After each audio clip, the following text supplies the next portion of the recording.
Hey guys, and welcome back to Stitchinstacy's Crochet today, and we are going to learn how to work with what's called invisible decrease using your single crochet. Now a lot of times when you're working with working in rounds, you can also use this with working in, of course, your rows, but mainly when you're working with items that have like your tubes or your feet, your arms, your body parts with, say, like animals or amigurumi projects, different things like that, and you're doing lots of decreasing. You want that project to be as, what can I say, holeless as possible, I guess is the best way to put it. You would like to have a lot more closure between your stitches. And I'm not expressing to you that you should go with one versus the other. And it's totally up to you, but this is an option. And you can use it with single crochet, half double, double. It works the same way. You just have to learn the different ways of using it with each stitch, and I will teach you that. So this is an example piece that I've worked using it with just a single crochet. So this is your invisible decrease using single crochet only. Okay, and this is not using it in a round. If this were a round tubal project, this is actually working it across and in a straight row. And when you're decreasing, you'll notice that the yarn is a lot thicker. You'll see the yarn is a lot thicker in places because it takes a lot more yarn to actually start decreasing. And you'll also notice that your holes in between are wider, so if you're stuffing your project, that stuffing is going to be a lot more visible. So you don't want to have that problem if you don't need to. So that's a way to, this stitch is going to be a way to alleviate that problem. So what I did is I chained 17 and I just made 2 rows of single crochet.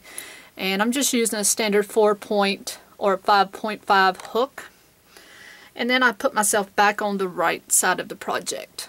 So what you're simply just going to do to work this stitch, and I'm going to chain up 1 here, and I'm going to single crochet right into that first stitch.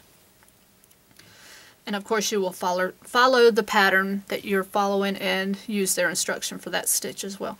So what we're going to do is, if you work in front and back post stitches very often, you'll need to know how to do that to work this stitch properly. So what we're going to be doing is only working in your front loop of each stitch. So what you'll need to do is to take your hook and go into the front loop of the next stitch, and then no wrapping at this point with your yarn. You'll have to twist your hook a little bit and go into the front loop of the next stitch as well that's available. It's a little tricky, but you'll just have to maneuver it to get it in there. So now you've got those, pretty much those 3 loops on there. You've got your beginning loop, and then you'll have those 2 stitches with the front loops on there. Okay, so now you'll wrap your yarn, you'll pull through that first loop, and then you will continue to pull through that second loop, which consists of those first 2 stitches that you inserted in. And now you'll just continue to do your original single crochet. So yarn over, pull through both of those loops on your hook. And that is going to be your first decrease for your invisible seam. So now I'm just going to do a regular single crochet in the next stitch. That way we're not pulling too much together all at once and it just ends up into a big knot. So now in your next stitch, you'll go into that front loop, go into the front loop of the next stitch available, just like that. Now you'll grab your yarn, so wrap it over, pull through that first loop, pull through that second loop. Now you will yarn over and complete your single crochet as normal. Okay, now let's single crochet in this next stitch, sorry. Okay, so now let's work our next invisible seam with our single crochet. Go into the front loop and into the next front loop. Grab your yarn, pull through that first loop, pull through the second loop. Okay, and now yarn over and complete your single crochet. Single crochet into the next stitch, and you will work that across this row. And that's all there is to working the single crochet decrease. So let's finish out this row. So we did the single crochet, so let's work our next decrease. Go into the front loop of the next stitch and the front loop of the next. Grab your yarn, pull through the first loop and the second loop. Now yarn over, pull through both, and single crochet in the next. Work your next decrease.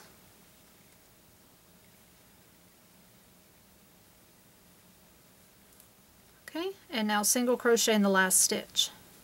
Now, if you have a look at this, you'll see, and yeah, it's curling, it's supposed to do that because you're decreasing. Look how much neater that row is. You do not have the bulkiness of the extra yarn weight. And I'm going to bring the two pieces in, and I'll spread my camera back just a bit for you. And if you compare the two rows, you can see the difference. So here's the row right here compared to the row we just completed in the invisible seam row. So you see that there's quite a bit of difference right there and there. And all I did right here is just add a single crochet row at the top of it, but you don't have to look at the top row. You look at the row in between right there. And that's the row we just completed. So it's a big, big difference, and you don't have all of the extra yarn. You don't have the big gaps in between. It looks like a normal single crochet row, and it will look that perfect when you're working in the round as well. So next we will concentrate on the invisible decrease using your half double crochet. Okay, so now we're going to do the same procedure, only in the half double crochet invisible decrease. So I have the same amount of stitches, and I just worked my 2 rows in half double crochet. So now I'm going to chain up 1 as I always do. It doesn't leave a big gap on the end, and then I'll half double crochet into that end stitch. So now the only difference that you're going to find between the single and the half double crochet invisible decrease is going to be, you're going to yarn over first, and then you will go into your first 2 front loops. So go into the first front loop, then you'll go into the next front loop. Then you will yarn over. So first of all, you've got 4 loops instead of 3 this time. Yarn over, pull through the first front loop, pull out, yarn over and pull, or you don't yarn over, I'm sorry, you're not going to yarn over again, you're just going to pull through that second loop just like we've been doing. Now you're going to have 3 loops on your hook. Now you will yarn over and pull through all 3, just like on a regular half double crochet. Okay, so let's just half double crochet in the next stitch. Keep it kind of from bunching up. So let's now yarn over again, go through your front loop of your next stitch and front loop of your next stitch, and get those 4 loops on that hook. Now you will yarn over, pull through the first loop and the second loop. That'll give you those 3 loops on your hook. Yarn over, pull through all 3, making that half double crochet as usual. Half double crochet in your next stitch, and work the next half double crochet invisible seam. So you want to yarn over first, go into that front loop, and then in the next front loop, make sure you get all your threads. Now yarn over, pull through the first loop and the second loop. Yarn over, pull through all 3 of those loops. And that's going to be the only difference between the single and the half double invisible seam.